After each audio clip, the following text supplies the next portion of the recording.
வணக்கம் மக்களே.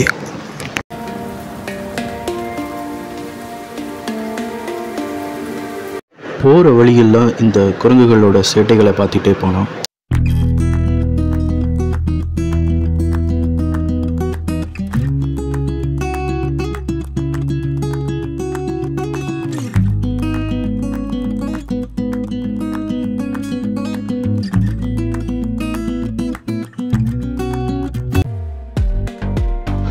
முதல்ல நம்ம பார்க்கக்கூடியது ராயகோபுரம். இது பாதி கட்டி முடிக்காத நிலையில் இருக்கக்கூடியது.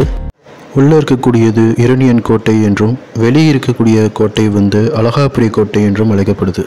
எவ்வளோ பிரம்மாண்டமான ஒரு குளத்தை கட்டி வச்சுருக்காங்க பாருங்க. நம்ம போயிருந்தது அமாவாசை நாளுன்றதுனால பயங்கர கூட்டமாக இருந்துச்சு.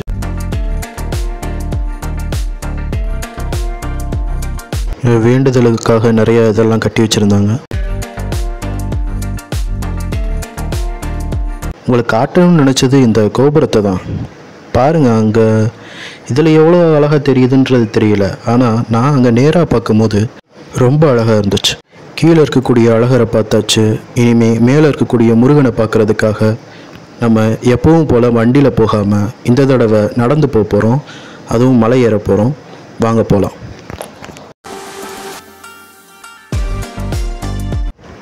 அப்படியே வெளியே இந்த பாதை வழியாக மேலே ஏறணும். இதுதான் மலைக்கு ஏறக்கூடிய பாதை. இது கிட்டத்தட்ட காடு தான். இதுலேயே ஒரு 3-4 கிலோமீட்டர் நடக்க வேண்டியிருக்கும். அதனால நம்ம நிறைய விஷயங்களை பார்த்துட்டு போவோம்.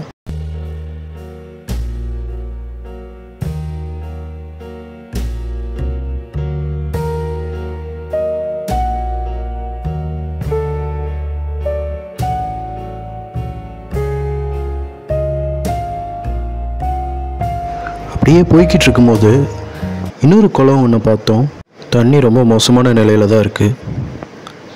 இதில் இறங்கி கால் கழுவிட்டு இருந்தாங்க. நம்ம அங்கேருந்து அப்படியே திரும்பி வந்துட்டோம். இந்த சின்ன சின்ன இடத்துல கூட புடைப்பு சிற்பங்கள் நிறையா இருக்குது. நம்ம போகிற பாதையெல்லாம் பார்த்திங்கன்னா சமதரையாக இருந்தால் பரவாயில்ல, நிறைய கல்லும் இதுவுமா இருந்துச்சு. அதில் நம்ம ஏறி இது பண்ணும் போது கொஞ்சம் கவனமாக போக வேண்டியதாக இருந்துச்சு. ஏன்னா சில பாறைகள் வழுக்கவும் செஞ்சிச்சு.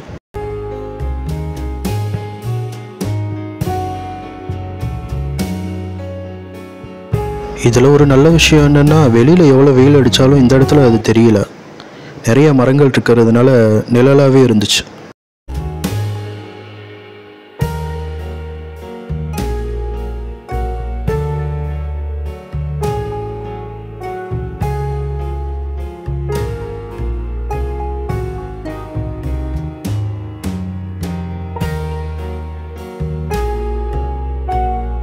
இந்த வேர்களை பாருங்கள், ஃபுல்லாக நிறைய பாம்புகள் இருக்கிற மாதிரியான ஒரு காட்சி. இந்த இடத்துலையும் நம்ம கொஞ்சம் கவனமாக தான் போகணும். மலைகள்லேருந்து வரக்கூடிய நீர் சுத்தமான நீர் தான். ஆனால் போகிற மக்கள் எல்லாம் பிளாஸ்டிக்கு அது இதுன்னு அதில் போட்டுட்டு போகிறாங்க. சுற்றி இருக்கக்கூடிய மிருகங்களுக்கு இது ரொம்ப ஆபத்தானது.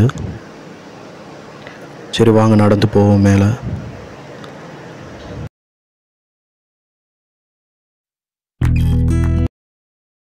உணவுப் பொருள் ஏதாவது கொண்டு போனோம்னா கொஞ்சம் பாதுகாப்பாக தான் போகணும். ஏன்னா அது டக்குன்னு பறிச்சிருது. நிறைய மக்கள் இதுக்கு கொடுத்து பழகிறதுனால இது டக்குன்னு ஏதாவதுனாலும் பறிக்க வருது.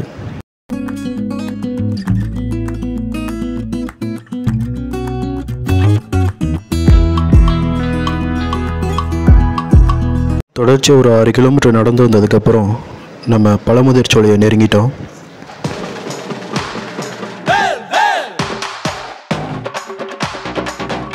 ஒரு காட்டெருமை இருக்குது, கவனிச்சிங்களா?